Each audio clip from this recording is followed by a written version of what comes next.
جج صاحبان ہیں سیشن عدالتوں کے، ان میں سے کس کو انہوں نے منتخب کرنا ہے، تو یہ حق ظاہر ہے کہ انتظامیہ کو حاصل نہیں ہے کہ وہ عدلیہ کے کسی فرد کو چنے اپنے کسی مقصد کے لیے. ہماری گزارش یہ دیکھا جائے کہ یہ معاملہ عدالت کی طرف سے، اسلام آباد ہائی کورٹ کی طرف سے چلا، یا یہ کہ نام جو ہے وہ حکومت کی طرف سے آیا اور اسلام آباد ہائی کورٹ نے صرف اس نام کے اس مقصد کے لیے ریکارڈ بنوایا ہے. سر، آپ ایک انصاف قانون دان ہے، کوئی ایسا پریسیڈنٹ سیٹ ہے کہ کسی سیاستدان کا جیل ٹرائل ہو؟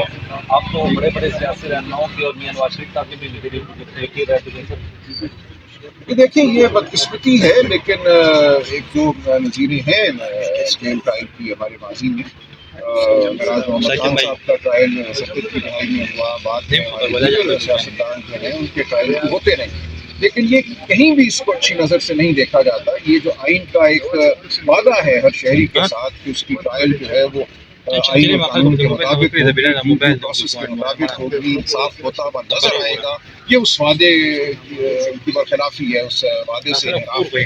لہٰذا بہت ٹھوس وجہ ہونی چاہیے جیل ٹرائل کرنے کی. لیکن ہمارے یہاں بدقسمتی سے یہ ایک وتیرہ ہے کہ جب کسی سیاستدان کو آپ نے اوجھل کرنا ہو نظر سے تو اس کی آواز بھی بند کر دیں، اس کا چہرہ بھی میڈیا سے بند ہو جائے، جو کچھ ایک ٹرائل کے دوران اس کا وجود ہے اس کو بھی جیل میں مقید کر دیا جائے. تو یہ ہم نے گزارش کی کہ یہ تمام معاملہ جو ہے عمران خان صاحب کے وجود کو عوام کی نظروں سے غائب کرنے کی جو ایک مہم ہے یا جو ایک کڑی ہے اس کا حصہ ہے. آپ کیا سمجھتے ہیں خان صاحب کی لوئر کورٹ میں سے بھی اور ہائی کورٹ میں سے بھی سائفر کیس میں ضمانت کینسل ہو چکی ہے، ریجیکٹ ہو چکی ہے، سپریم کورٹ ریلیف دے دے گا یا وہاں سے بھی مشکل دکھ رہا ہے آپ کو؟ دیکھیے میں اس بارے میں کچھ نہیں کہہ سکتا. میں سمجھتا ہوں مقدمہ اچھا ہے عمران خان صاحب کا، اور جو الزامات لگائے گئے ہیں وہ ٹھوس نہیں ہے، ان میں کوئی میں سمجھتا ہوں جان نہیں ہے. لیکن بہرحال اب یہ ایک عدالتی کارروائی ہے اور عدالتی فیصلے جو ہیں ان کے بارے میں پہلے سے کچھ کہنا مشکل ہوتا ہے. ہم دیکھیں گے اب کیا ہوگا.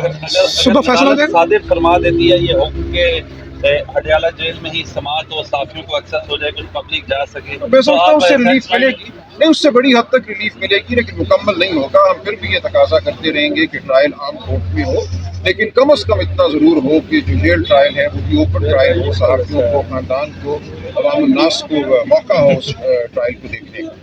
سائفر جو لہرایا ہے، آپ پیدا قانون دان ہونے میری نظر میں کوئی جرم نہیں ہے. وہ یہ کاغذ کا ٹکڑا تھا، یہ کسی نے ثابت نہیں کیا کہ اس کاغذ کے ٹکڑے کے لہرانے سے کون سا خفیہ راز جو ہے وہ دشمن تک پہنچ گیا. میری نظر میں یہ بالکل ایک بے بنیاد ہوتا ہے. سر، آپ کی جوڈیشری کیوں استعمال ہوتی ہے وزرائے اعظم کو پھانسی دینے میں، لٹکانے میں؟ ہمیشہ کی طرح چاہے نواز شریف ہوں، ذوالفقار علی بھٹو ہوں، حسین شہید سہروردی ہوں، کیوں جوڈیشری یہ استعمال ایک ہوتی ہے؟ تاریخ کا المیہ ہے اور یہ ایک تاریخ کا بہت بڑا سوال ہے.